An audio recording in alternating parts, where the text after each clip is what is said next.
Well, hello again, e-modelers, and welcome to part 3 of the German Mark IV medium tank build.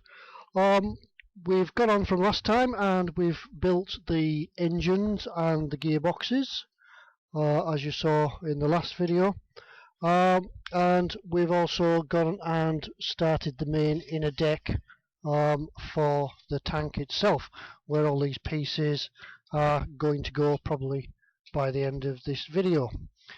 What we're going to do as well today is look at a few things about painting, and we're going to touch a little bit on weathering, weathering the engine, weathering the interior of the tank, the first steps in that, and also getting one or two other bits and pieces ready. One of the steps that I have taken, which is in part 5, I think, no, part 6 of the build, is to make some of the ammunition and some of the ammunition containers to put them in, which are over here somewhere. There's a few photo etch parts in these. Don't really need me to explain how they go together really, because they're quite simple, just a matter of bending 4 edges over and fitting them in. Well, the ammunition to go in them is, where's it at? I have a selection of it here in various stages without falling over, is in here. We'll zoom in a minute and we'll have a look at them a bit more closely in detail. One of the things that I have found to be an amazing product for doing these in is AK Interactive True Metal. Zooming in, no. Let's zoom in and have a look. Okay, here you can see the ammunition in its various stages of how we've gone on and done it. This True Metal, I've never used it before. I saw it advertised online at eModel, so I put them an order in and they sent me some along. There's no instructions that come with it. What I can really gather from searching around the internet is that the item that you're going to use it on, in this case we're using AK-460 brass. One of the things that I did find on the internet was that you do need to apply a primer. I did find somewhere, I did try somewhere doing a piece of ammunition without the primer. Let's see if we can zoom it in a little bit more. It's not wanting to pick it up. You can probably just see on there that as the this plastic piece isn't primed, the metal effect rubs off. It doesn't cover very well. However, if we look at one that we have done and we have primed, it covers very well. It's a very simple process to do, and we'll have a look at how we do that by doing an example on this one here.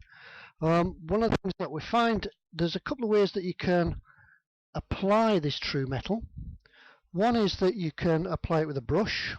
Another, you can apply it with a cotton bud or piece of cotton or a cloth. You can actually apparently thin it down and spray it, but I don't really think that's advisable. I haven't tried it, but from what I've seen and heard, the best way to do it is the way we're going to show you now, and that's applying it with a finger.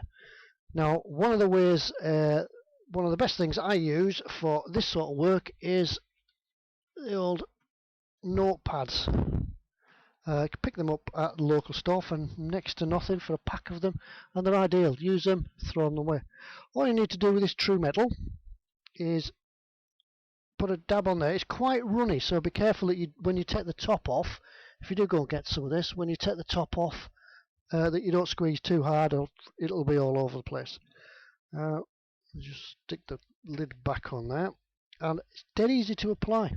All we do is take a tap on our finger, thus, and if we can see it, we'll keep this in here, is just rub it, stroke it on. It's a wax-based paint, apparently. Just rub it into the nooks and crannies, just round the tip of the shell casing, and ensure that you cover everything. You can actually, using your finger, you can actually get a feel of where you need to do it. Just rub it along. Let's do another one. Leave it to dry. As it says, it just comes with very few instructions on the back. Very basic. Smells a little bit like makeup. Maybe it's what it is. Just stroke it on.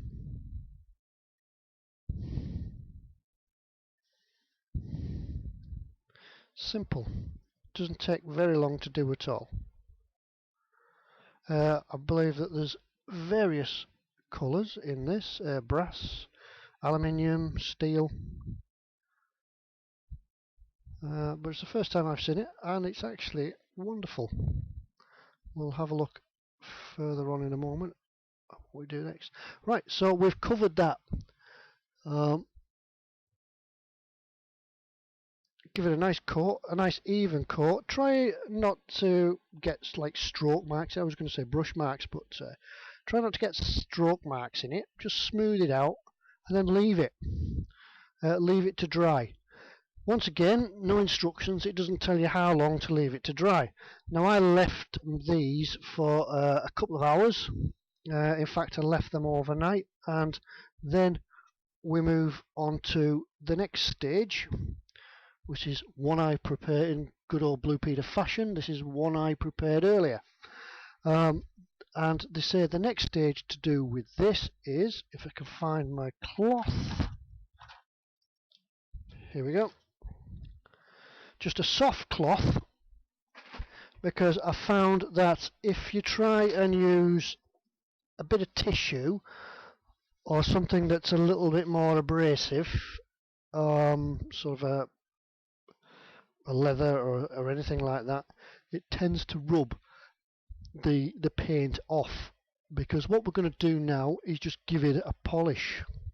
Now I don't know if you can pick this up, but almost immediately it does actually start to buff up. So those of you who are maybe ex-servicemen or something like that will know all about polishing brass, and you can really now see a difference from when it first went on. Here's one I did earlier. See, it doesn't know, you can quite pick the difference out. It's certainly when you see it live, you'll certainly notice a difference. There is more of a sheen on this one, which is one we've just polished, to the one where we've just applied the lacquer or the paint to let it brush off, to let it dry off. It does give it a sheen, and actually if I can find, I can't find it now. I was looking for one that I'd actually put the end cap on. Oh, I can't seem to find it. Never mind. Oh, here it is. It's because this brass is so good, you can't actually tell the difference on the end cap here. It is a photo etched brass. It's a brass photo etched part, which is actually unpainted in its raw state. How it matches the brass true metal paint, and that's all we need to do with this true metal. Brilliant stuff. So now we've gone on. From there, I've then applied a bit of a colour to the projectile, just by following the instructions. Then all that's needed then is for the end to receive its photo etched part. Now then, another easy way, see, we can tear off the post-it strip. We take a bit of super glue, some Sino, and we prepare our end caps. These are all on the photo etched parts, and an easy way to do this, rather than trying gluing them on and getting glue all over your fingers, what I'll try and do now is we will add just a drop of Sino. That's a new bottle, I haven't opened it yet.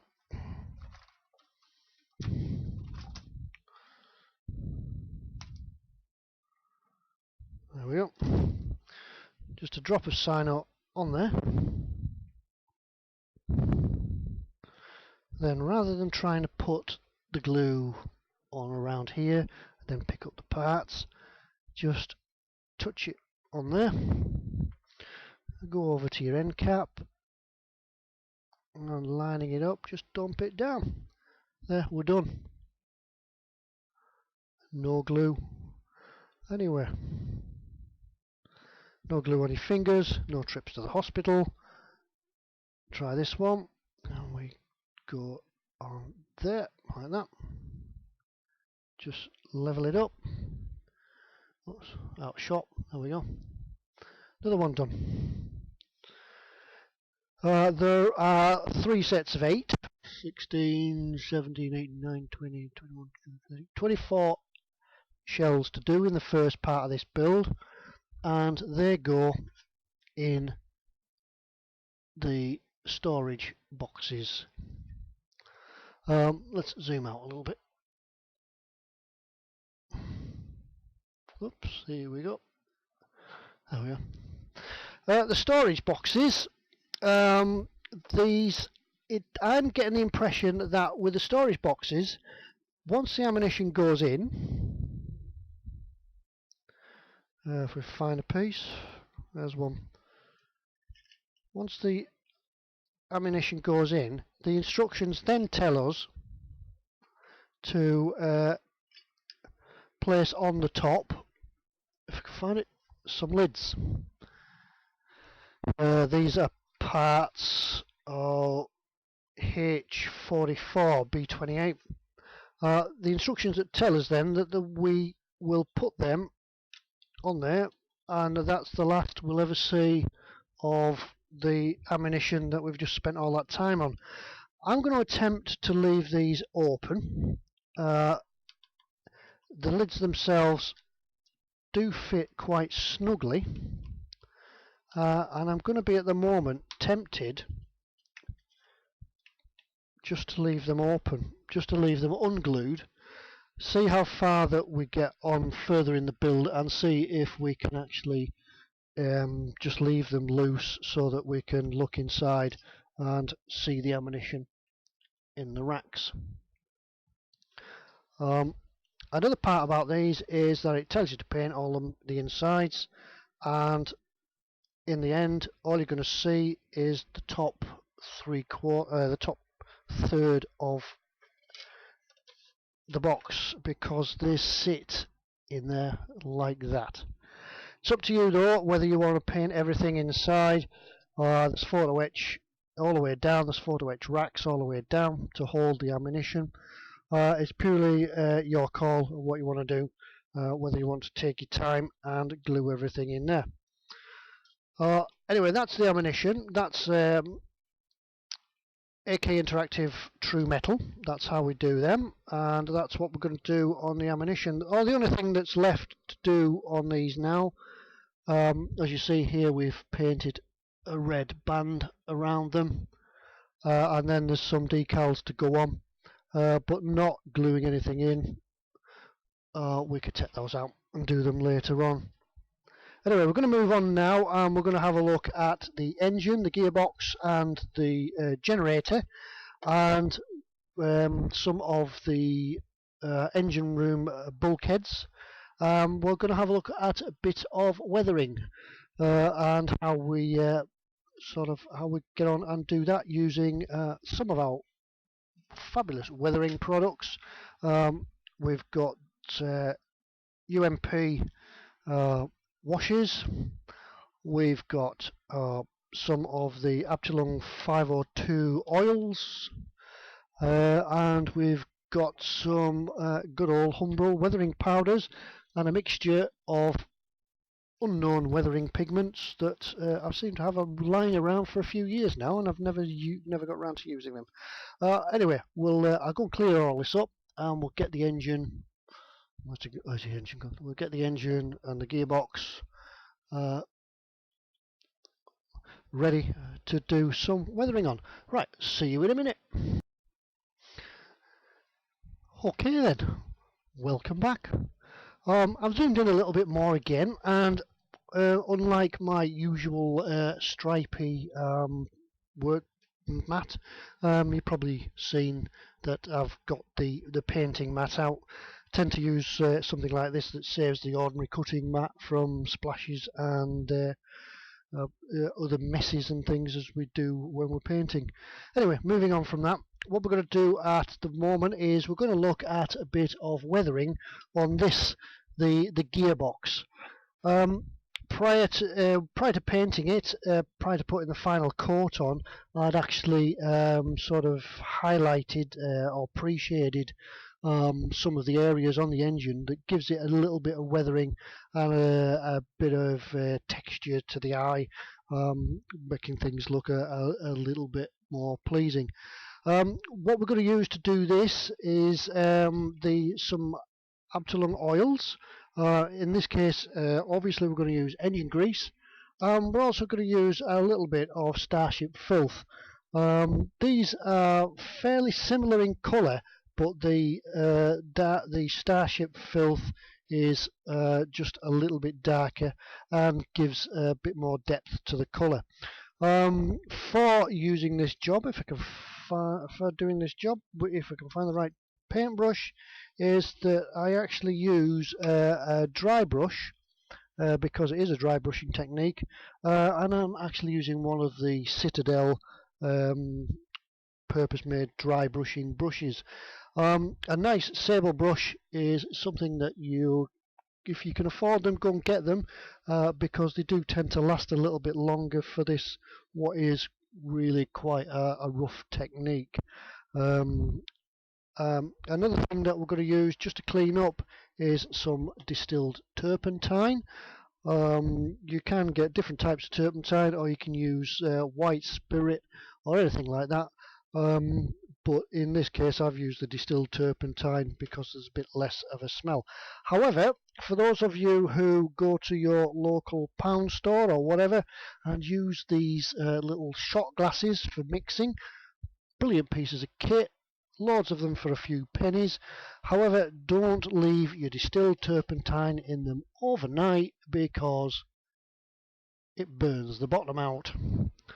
Anyway, that one's in the bin.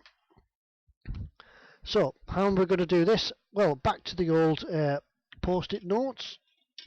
What we need here is a piece of tissue or a cloth. I'm sure you've all seen this technique before, just to do some dry brushing with. And we're going to start off using the engine grease. We don't need a lot of this, just a bit of a dab. A little tube like this will actually last you quite a long time. Drop the lid, never mind, we'll get that in a minute. Put that there and load up the brush.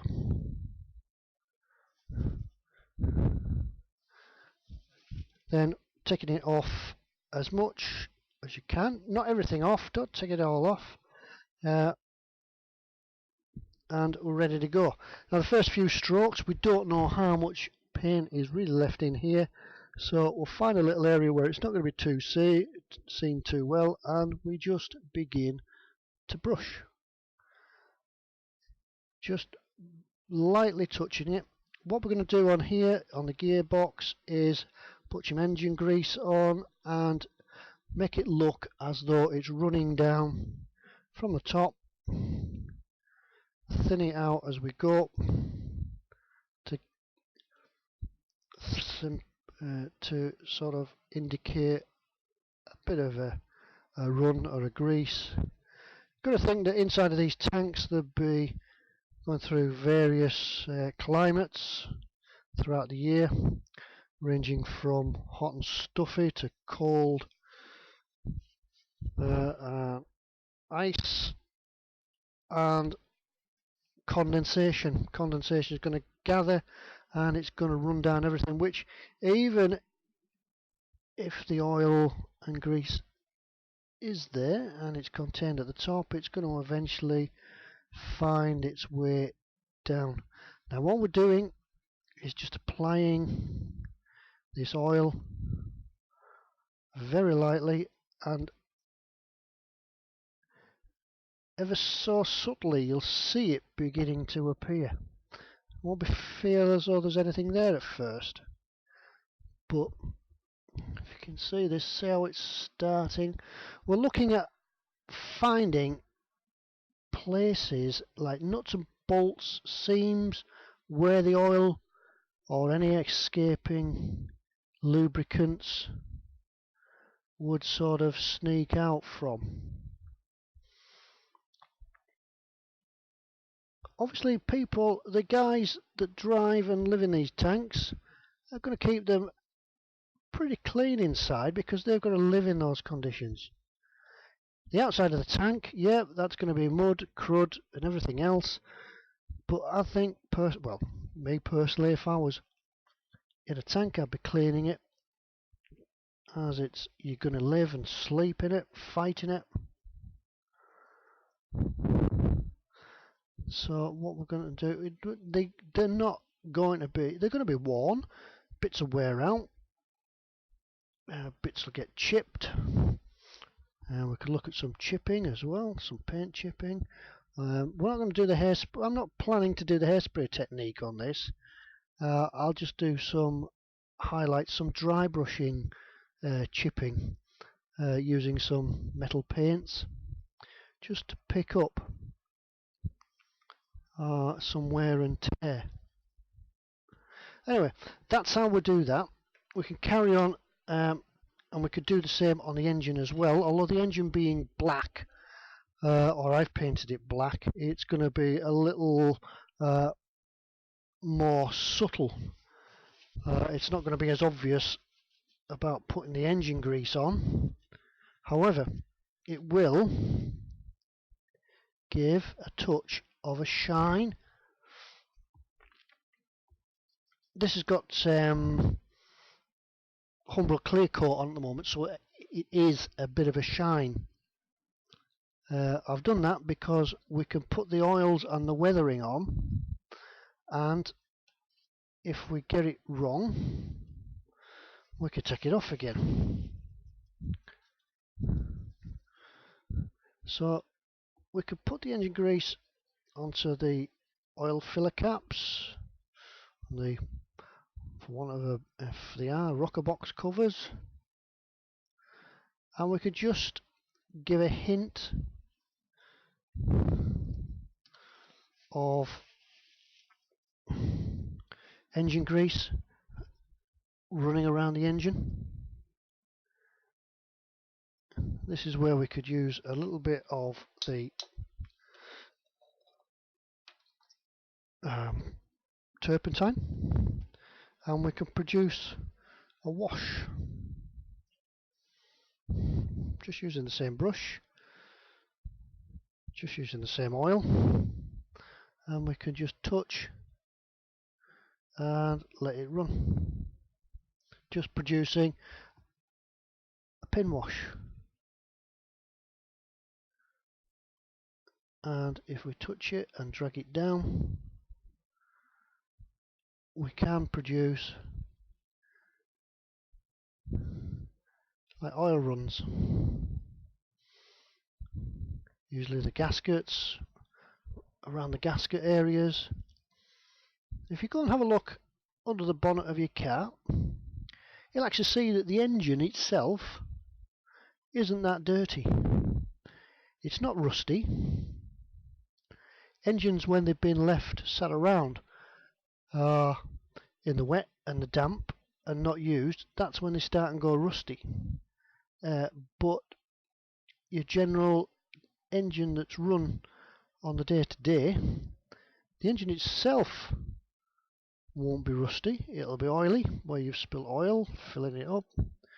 Where the seals are breaking down, it will drip oil, but it won't be rusty because the oil that's dripping out protects the engine. So really, to portray an engine as rusty is, in my mind, just the wrong way to go. So what we're doing here, we're just producing some oil runs. As I say, with the engine being black, you could paint the engine a different colour. I have seen, since I did this one, I have seen a Panzer engine from the Mark IV painted in a green. It was too late for me to do that then. And just touch and give it some streaks. Now then, we can leave that and let it dry. The oils will take a good couple of hours to dry. Certainly I'd think about leaving it overnight. The same with the gearbox. I'll carry on and do a little bit more on that later. We can use some of these washes at the moment just to run some in while we've got some up.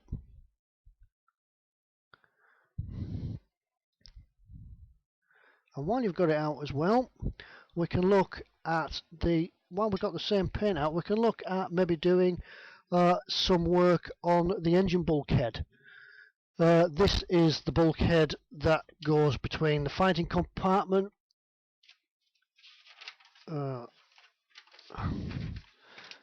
here we go, the fighting compartment and the engine bays. So obviously that once again is going to take a little bit of hammer from the engine itself. It'll be hot and steamy and sweaty in there. Condensation will run again down the walls, and using your Starship filth, I've already done one side just to give it a little bit of a go and see how it goes. But this is, you can just drag some of the oils down. See how it's making it, give it an oil look. Carry on and do some over here. Obviously where the oil's gathered in the tops of the compartment, it's been thrown up off the engine, and then the condensation has pooled and it's run down the walls. Just simple. Do as little or as much as you want. Eventually I'll have these two matching, just show that how we started. Maybe I've gone a little bit overboard on that side and just got now to even it up, but we could do that. You could leave it to dry now and then go on with the next colour. We could usually do the two colours separately so they don't mix, but in this case I don't think it's going to really matter that much. Now you see the Starship filth is a little bit darker. I don't know if you can quite see that. Starship filth is a little bit darker.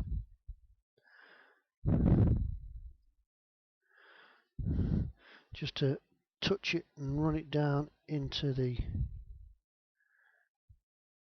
nooks and crevices.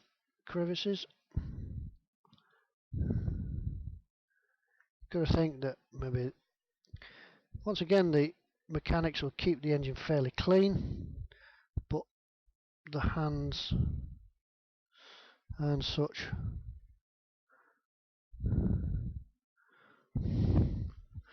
will leave marks wherever they've been.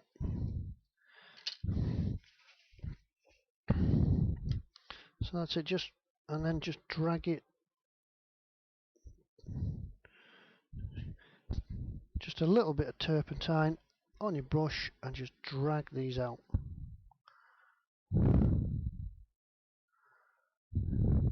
Remember, looking for natural places where the oil's pooled, where the muck's pooled.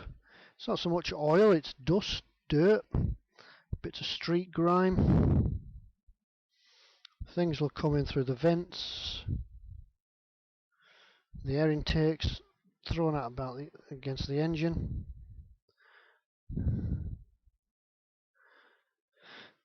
And there we go. We'll carry on with that. That's how that one's done. Now then, the next stage, we'll clear these off, is looking at some of the weathering powders to give a bit of a rust effect, as we've done here. Let's put it in shot. As we've done, we'll have some rust effects on the pipework coming out of the gearbox. So give me a minute, let me go clear this up and we'll get on with some weathering powders. See you in a minute.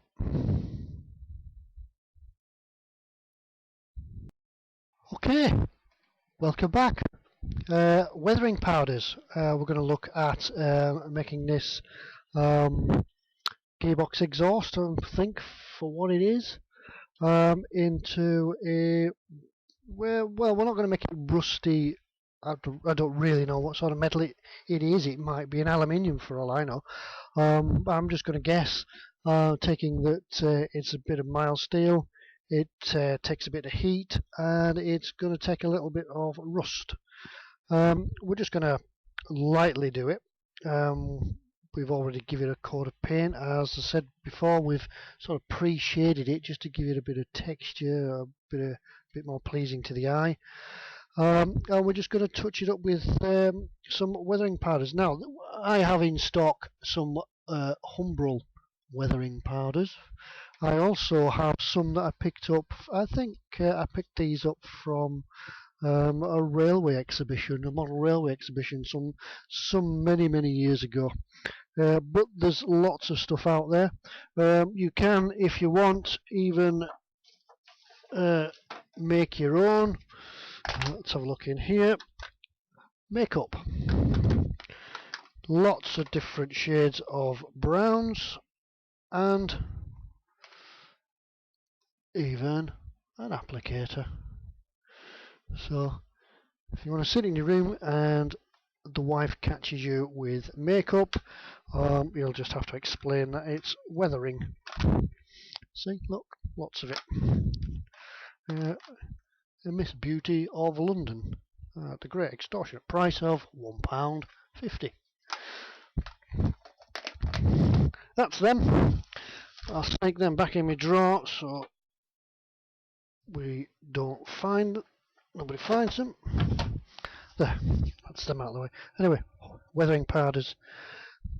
Make them, buy them, do what you want.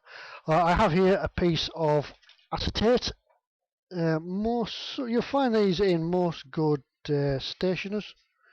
I got these a long time ago. I think the pack of 100 and so. They seem to last forever. You can just wipe them clean if you're using it. What we're going to do with the weathering powders, different people have different ways. One of the ways that I've seen and picked up, I think I'd seen it on the internet, was actually using Humbrol Decal Fix. It's good because if you use a matte varnish to fix your weathering powders, once it's on, it's on. Decal Fix is useful because you can put it on, and if you don't like what you're doing with it, or if you want to take a little bit longer, you can just reactivate it either by putting some more Decal Fix on or just a touch of water, and it'll reactivate. So what we need to do is mix up some colours of rust. Just taking a little bit out. What I'd like to do is build a little bit of a stock of the colours, because rust varies in the degrees that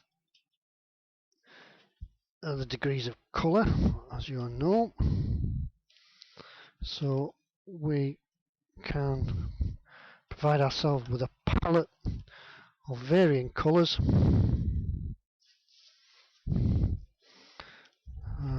a little bit of a brighter one here. I think it's very much similar to that colour there.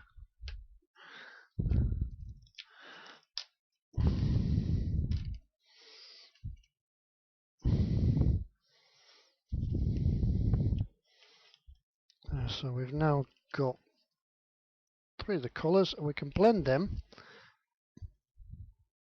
and make them into a varying palette, varying colours. Excuse me, and some Decal Fix. If I can get the lid off, there we go. Just put some down on there.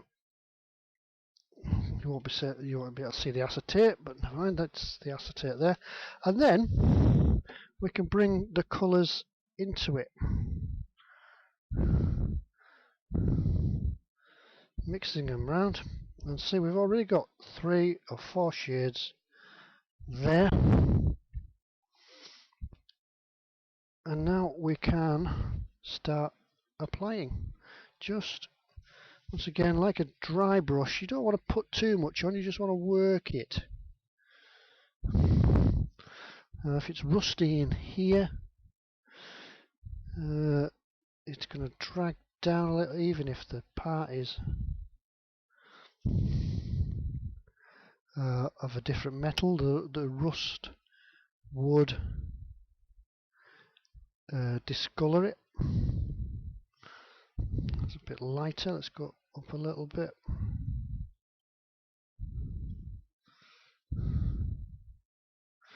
Seeing if we don't like it, we could just give it a brush, drag it out a little bit more.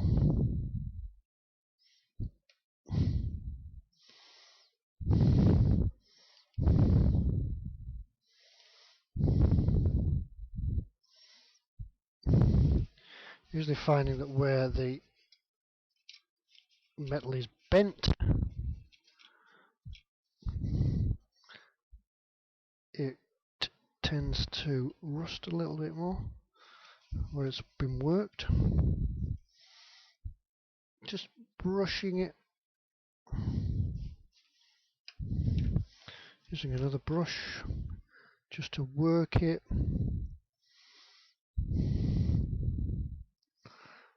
And then you could let it dry, because when it dries, it'll dry and give it a dusty type look. And we're not trying to make this look as though it's been laid in the ground for years and years. We're just trying to make it look like it's been in a tank and seen a bit of action. You can apply the weathering powders, as I'm doing now, dry, and then just fix them with a touch of Decal Fix. Push it out.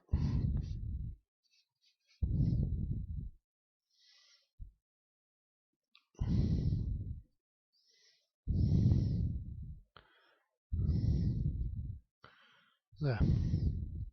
I think that's all we really need to do with this.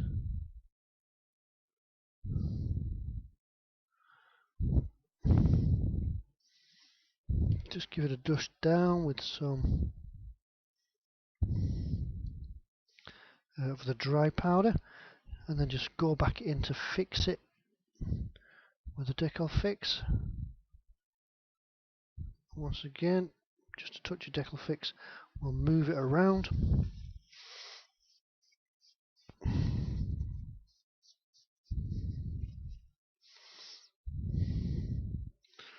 And just working it in and working it off.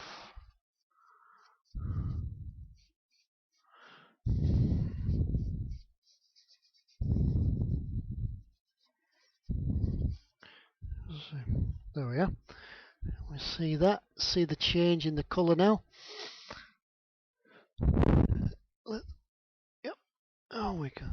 No, we can't. Let's zoom it in a little bit.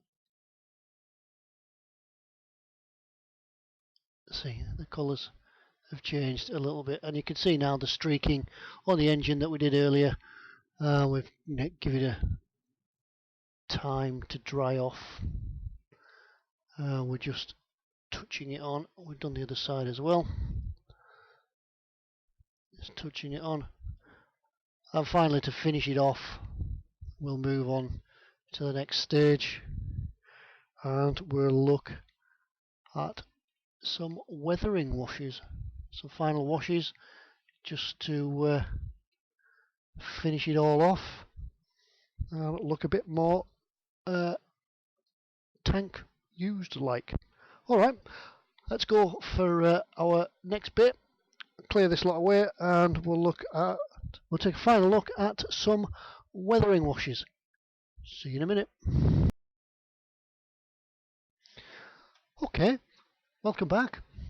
We've give everything a day or so to dry, and now we're going to look at the final stage of the weathering on the moving parts, the engines, the gearbox. We're going to look at giving them a bit of a wash. It might sound as though we're going to clean everything up, but actually what we're going to do, we're going to use some ultimate modelling products, and we're going to use some weathering washes. And for this I've got the concrete, the light dirt, and the dark dirt. And we're going to use the engine as a basis to do it all on. So once again, let's have a bit of a zoom in so you can see the action. Whoops, wrong way, there we go. There's the engine. Okay, what we're going to do is give it a bit of a wash. Everything's been dried for a couple of days, and we're going to start with a bit of a light dirt. Now then, once again, if you go back out and have another look under your engine, under your bonnet in the car, you'll see that the engine itself, as we said, it's relatively clean. Spilt a bit of oil, but what you will find, you'll find leaves and grime and dirt, road dirt, all underneath the bonnet. Even though the lid's been down, the bonnet's been closed, it's got in there somehow. Same as with these engines. If we have a look, I haven't got a picture to hand of it, but they have large air intakes on the back, big fans sucking the engines in, sucking the air in over the engine, and eventually it's going to give the engine a coating in a bit of crud. So how do we do it? Dead easy. All these are is give them a shake up, make sure everything's mixed, and then starting this with the light dirt is just take a brush, and nothing else needed, just straight from the bottle, is just wash it.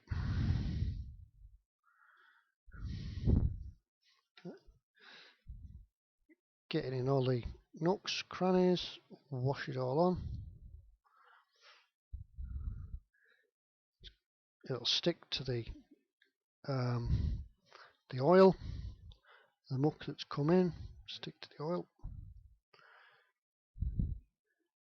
Do it on all the upper surfaces because that's where the muck will sit.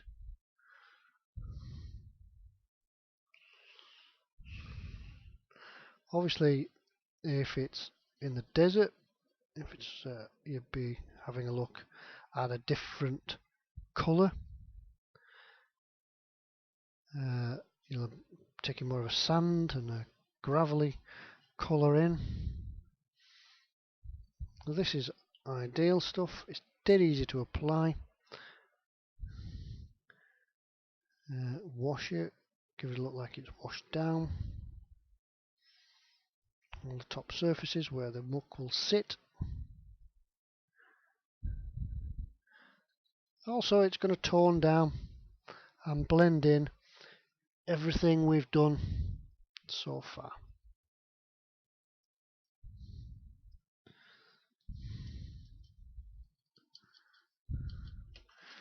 can already see that some of this is drying. You can apply it with an airbrush. I like to do it with a brush, as it gives you just that little bit more of a control over what you're going to do and where you're going to put it.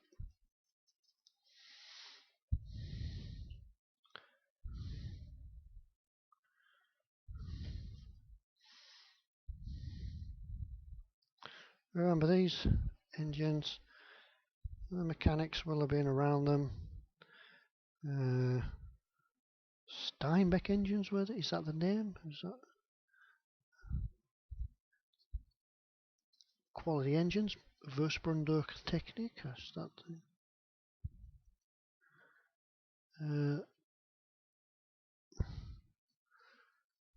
and there, we've done that. Remember, this is going to sit in the engine bay, and really you're going to just be looking at the top of it. But there's no harm, while you've got the engine here in your hand, there's no harm in doing everything. We'll give the engine bay, once it's built, a similar treatment with the dust and the grime.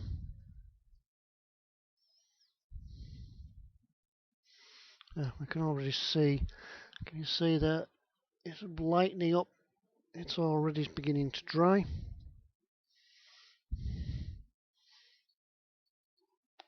And then after that, we'll give it a wash off. You can do the same again lower down in the engine, where there's less cleaning that gets done, less attention, with some dark dirt. And then blend the two together. Sort of give it a water line, as though the dirt's all sank to the bottom and it's gradually accumulated, becoming darker in the bottom. Can you see this? Keep going, trying to paint and keep it in shot at the same time so you can see what I'm doing.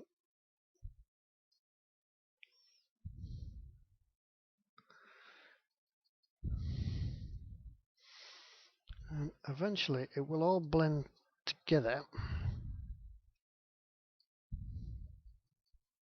and give an overall impression of a used engine, but not a rusty. Remember, not a rusty engine. There's oils and filters and such going through them. So, well, oils going through the filters. Now then, as it dries, take a damp cloth. Must be water supply. Damp cloth or a cotton bud.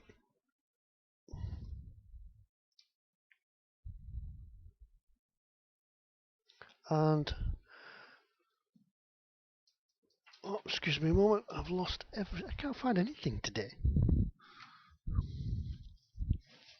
Oh, there we are. There it is. Just take some water, and then where it's dried, you can work it off. Just leaving it in the nooks and crannies.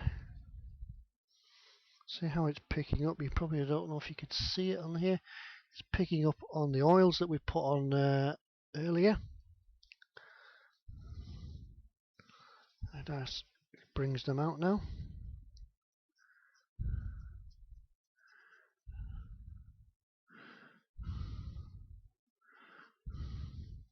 That's all we do with it. Excellent stuff. Available from eModels.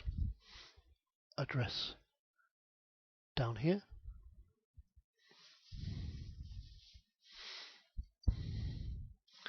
And just using a Q-tip or a cotton bud is just wipe it all off. Move it around, work with it until you're happy. If you put too much on, take some of it off. think naturally, think where the oil, the grime, the dust would accumulate. And as you can see, it's blending everything together, and what started off as a nice shiny piece of equipment because we put the clear coat on and made it shiny is now actually becoming a used, authentic looking engine. We'll continue with this for a bit. We'll put more on, we'll take some off, we'll put it on, and we'll blend it and work it all together, and eventually we'll have a finished product. And as I said before, in a good old Trumpeter fashion, here's one I did earlier. This is the generator. Let's have a zoom in and have a look. Whoa, there we go, the wrong way again. There's the generator. There he is. This is all finished.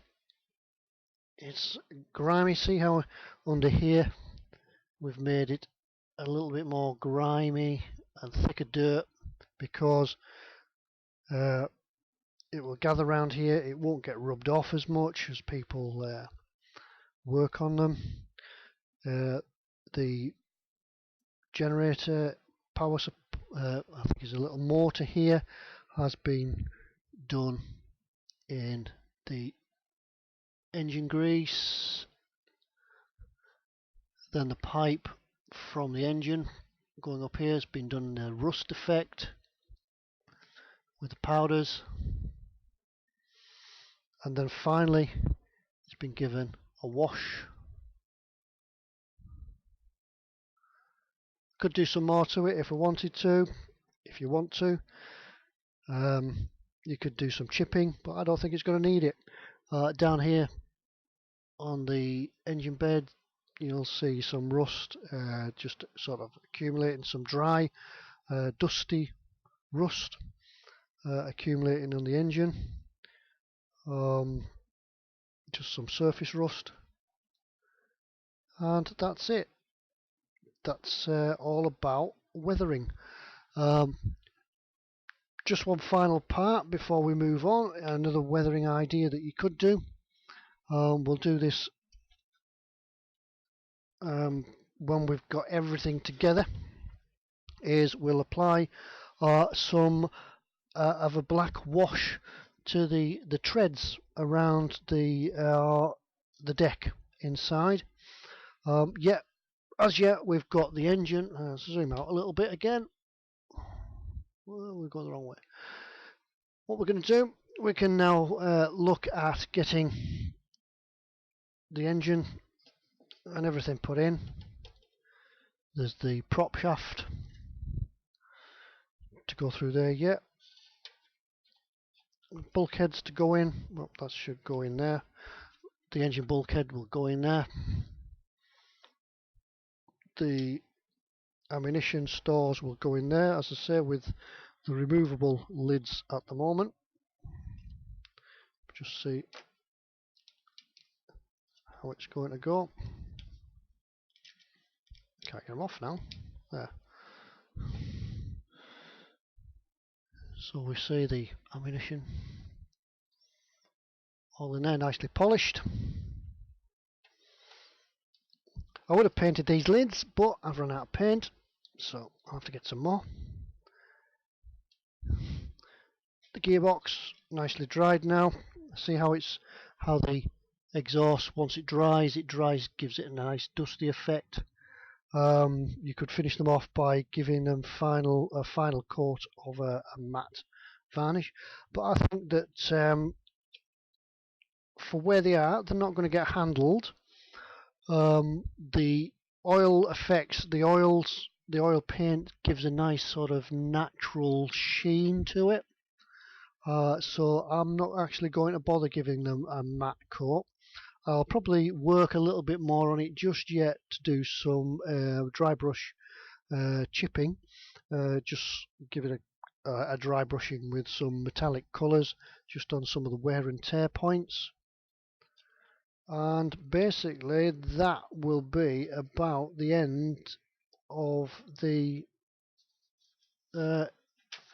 interior. There's one or two parts to go in, and we're up to section 8, page 11, and ready to move on to the next bit. There's the driver's seat to go in, obviously the front section to paint yet, a little bit more painting to do, but when we move on to the next part of the video, we'll look at, well, it looks like we're going to do some of the running gear. So, it's Ted here from eModels. Thank you again for watching part 3 of the Panzer Mark IV medium tank. Thanks for watching, hope that's been of some help. Please, if you've got anything or if you've got any questions, please comment on the excuse me, on the Facebook page or the below us in the YouTube channel, and we'll try and answer your questions.